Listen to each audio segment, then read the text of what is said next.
Alžbeta a Zachariáš. Prešli storočia.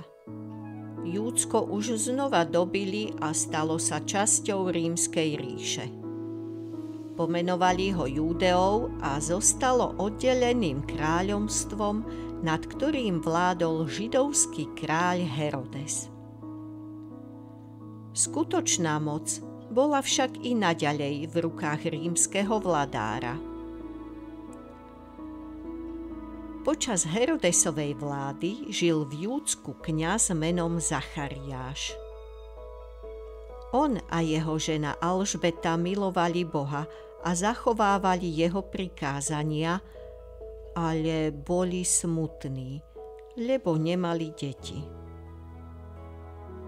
Ó Bože, daj nám syna, modlili sa. Raz na bohoslužbách v Jeruzalemskom chráme sa Zachariášovi zjavil anjel. Nezúfaj, Zachariáš, zvestoval mu. Boh vyslyšal tvoju prosbu. Budeš mať syna a pomenuješ ho Ján. Bude veľkým učiteľom a Božím vyvolencom.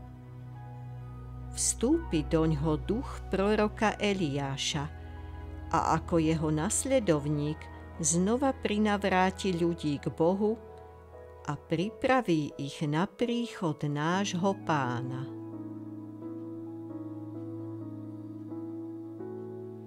A ako sa to má stať?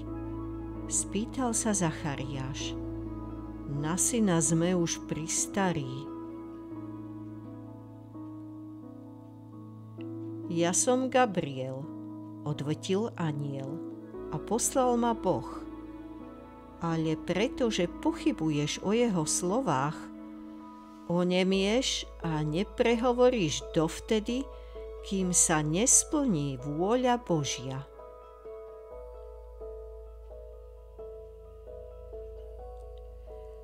Keď prišiel Zachariáš domov, nemohol povedať Alžbete o svojom zjavení, lebo bol nemý. Alžbeta mu však povedala: Budeme mať dieťa. Boh vyslyšal naše modlitby.